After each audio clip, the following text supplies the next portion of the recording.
स्वागत है आपका खूनी साया की तीसरी साइकोलॉजिकल क्रीपी हॉरर स्टोरी में। खूनी साया की पूरी टीम आपका धन्यवाद करती है हमारे चैनल को सब्सक्राइब करने के लिए। ऐसा लगता है जैसे कल ही की बात है। मैं अपनी पढ़ाई खत्म करके अमेरिका से लौट आया था और पापा की तबीयत खराब हो गई। इसलिए हमारी कंपनी का कुछ अर्जेंट बिजनेस हैंडल करने मुझे ही कोठी जाना पड़ा।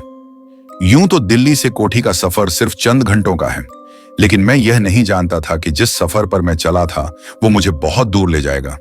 जिंदगी और प्यार दोनों का मतलब समझा देगा। अरे पट्टी और चाय लाना तो आया साहब। चल चल निकल यहां से।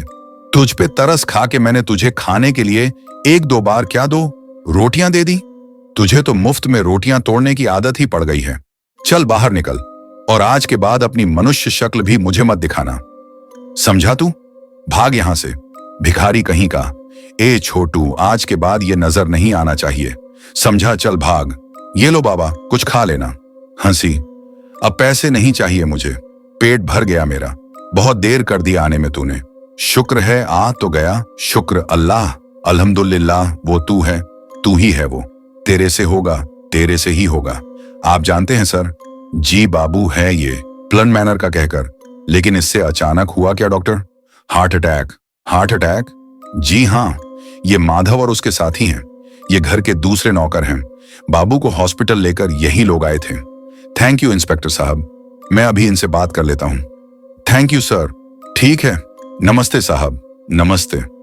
माधव, बाबू के साथ जो कुछ भी हुआ उसका मुझे बहुत अफसोस है। डॉक्टर्स ने कहा है कि बाबू की मौत हार्ट अटैक से हुई है। कोई अटैक वगैरह नहीं आया था साहब उसे। उसकी मौत का कारण वही शैतान है। शैतान? हाँ साहब, वही शैतान जो उस घर में रहता है। हमने आपके पिताजी को भी कई बार समझाया, लेकिन उन्होंने हमारी बात मानी नहीं और उसका खामियाजा बाबू की जान गवा कर देना पड़ा। माधव बाबू की मौत हार्ट अटैक से हुई है और पोस्टमार्टम की रिपोर्ट में यह साफ लिखा हुआ है। साहब, ये रिपोर्ट वगैरह आप शहरी लोगों की बातें हैं, लेकिन अब हम उस घर में नहीं रह सकते साहब। शंकर साहब को चाबी दे दो। माफ करना साहब, हमें पैसों से ज्यादा अपनों की जान प्यारी है। चलो शंकर, उनका कहना है कि इस घर में कोई भूत प्रेत है और उसी ने बाबू की जान ली है। बेटा, this is complete nonsense. Nonsense तो है डैड, लेकिन शंकर और माधव इतने डर गए हैं कि काम छोड़ के ही चले गए। देखो बेटा, ये करोड़ों की प्रॉपर्टी है और रिसेशन के इस टाइम में हमारी रियल एस्टेट ब्रोकरेज फर्म की सबसे बड़ी डील है। हो सकता है कि हमारे कॉम्पिटिटर्स इस डील को बिगाड़ने की कोशिश कर रहे हों। Maybe are right. और मिस्टर मित्तल, जिन्हें हमने यह प्रॉपर्टी बेची है, वह 10 दिन के बाद वहां पहुंचने वाले हैं। अगर उन्हें ऐसा लगा कि डील में कोई गड़बड़ है तो वह डील को कैंसिल भी कर सकते हैं। I understand. दैट मीन्स कि इस प्रॉब्लम को सॉल्व करने के लिए हमारे पास सिर्फ 10 दिन है। यू आर राइट बेटा, we can't let this deal go bad. Don't worry dad, I will take care of it. Okay बेटा, bye. Bye dad, good morning young man, myself Billimoria. I am Rahan. पिछली बार grand manor की डील करने तुम्हारे पिताजी आए थे, तब उनकी तबीयत ठीक नहीं थी। How is he now? You are better है। थैंक यू, गुड बेस्ट टिकरा। Thank you sir. Tell Meera, what can I do for my grand manor के बारे में कुछ बात करना चाहता हूँ, इफ यू डोंट माइंड। अरे बात तो आई नेवर माइंड। कोठी जैसा छोटा जगह के अंदर हमारे जैसा रिटायर्ड पारसी के साथ कोई बात ही नहीं करता है। इसके लिए वेलकम बात। प्लान मनोहर के पीछे की कहानी क्या है? कुछ खास इंटरेस्टिंग नहीं है।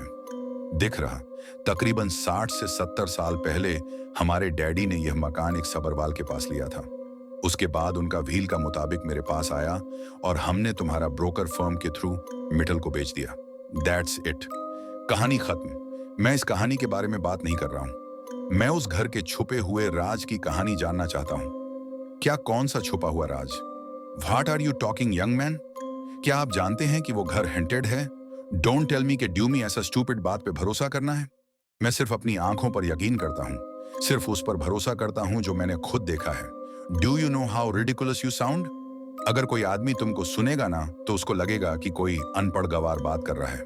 Hey, do you do drugs? No, I don't use drugs, Mr. Billamoria, and neither am I stupid. MBA किया है मैंने स्टैनफोर्ड यूनिवर्सिटी अमेरिका से और पूरी दुनिया भी घूम चुका हूं। घोस्ट स्टोरीज और रियलिटी के बीच में क्या फर्क है, ये मैं अच्छी तरह से जानता हूं। And I know there is something wrong there. Something that you are not telling me. Look son, take my advice. मैं एक बिजनेसमैन हूं और तुम एक ब्रोकर। ये डील 200 करोड़ का, जिसमें से तुम्हारा शेयर 4 करोड़। मेरे को मेरा पैसा मिल गया और तुमको भी। So the deal is done. और फिर ये कहां लिखा है कि जो भी प्रॉपर्टी हम खरीदे या बेचे वो हिटिंग फ्री होनी चाहिए? हाँ, और अगर तुमको लगता है कि वो घर में भूत है तो प्रूव इट। हाँ, प्रूव इट। हे रुक रुक जाओ, तुम आग की तलाश थी जिल्म, जलाने के लिए तो मांग लेते। चुरा कर भाग क्यों रहे थे? चोरी का तो सिर्फ बहाना था। हकीकत है कि तुझे उस घर से दूर लाना था। क्या सुन लेता वो हमारी बातें? सुन लेता वो कौन सुन लेता है? चीखें नहीं सुनता रात को। तू क्या हुआ? तेरे हाथ को चोट लग गई थी, झूठ बोलता है तू। Who the hell are you? हो कौन? तुम रूह है उस घर में। तेरे यकीन न करने से हकीकत नहीं बदलने वाली। तुझे हकीकत पे यकीन करना होगा। 80 सालों से कैद है वो चीखें उस घर में। उनसे दूर मत भाग, उन्हें सुन, गौर से सुन। वो चीखें तुमसे कुछ कहना चाहती है। मम्मी पापा, आज आप लोगों को यहां से गए हुए पूरा 1 हफ्ता हो गया है। आप लोगों के जाने के बाद यहां सब कुछ बदल गया है। हमारी जिंदगी में जीने के लिए कुछ भी नहीं बचा है। इसीलिए आज हमने खुद अपनी जान लेने का फैसला किया है। संगीत, ये सब तब शुरू हुआ जब आप राजीव भैया की शादी के लिए दिल्ली जा रहे थे। आना तो हमें भी था, लेकिन हमने सोचा कि अगर हम आपके साथ चले गए तो अपने एग्जाम्स की तैयारी नहीं कर पाएंगे, और इसीलिए हम घर पे ही रह गए।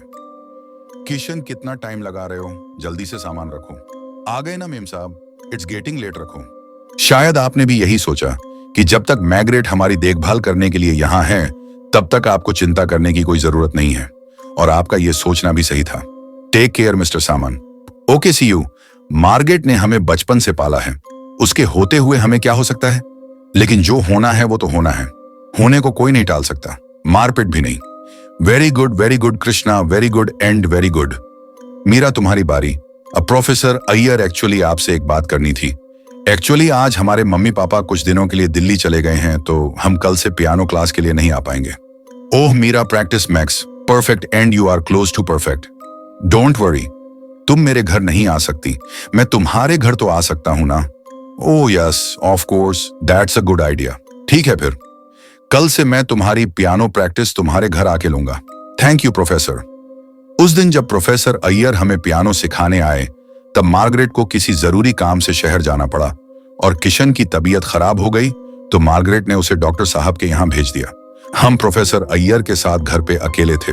No no no no no no no, try and be flat, to be flat. हाँ हाँ, yes, gone, that's right, beautiful, yes, beautiful. बहुत अच्छे, वेरी नाइस मीरा। आज मैं तुम्हें एक नई ट्यून सिखाना चाहता हूँ। सीखना चाहोगी? Of course. Sangeet, what are you doing? Professor आए, वही कर रहा हूं जो इतने दिनों से सपनों में करता आया हूं। Leave me. सुबह शाम उठते बैठते, सोते जागते तुम्हें महसूस किया है मैंने भी। तुम्हारे जिस्म की तस्वीर मेरी आंखों में समाई रहती है। जब से तुम्हें देखा है, मेरे दिल में एक आग लगी है। आज वही आग मैं बुझाना चाहता हूँ। वही आग मैं बुझाना चाहता हूँ, हमेशा हमेशा के लिए मीरा, हमेशा हमेशा के लिए। Meera Meera, I need you. Meera, I would say you. Meera नहीं, जब से तुम्हें पहली बार देखा था उस दिन से तुम्हें खाने के professor, you are mine. Meera Meera, you are mine. Listen Meera, why don't you understand, you are mine. Please please. Margaret जब घर वापस आई तो हमें देखते ही जान गई कि हमारे साथ क्या हुआ था। ड्राइवर रामू को उसने कोतवाली भेजा और कोतवाल साहब को घर बुला लिया। कोतवाल साहब ने हमारा बयान लिया और कहा कि वह तहकीकात करेंगे और हमें कोतवाली आने की कोई जरूरत नहीं है।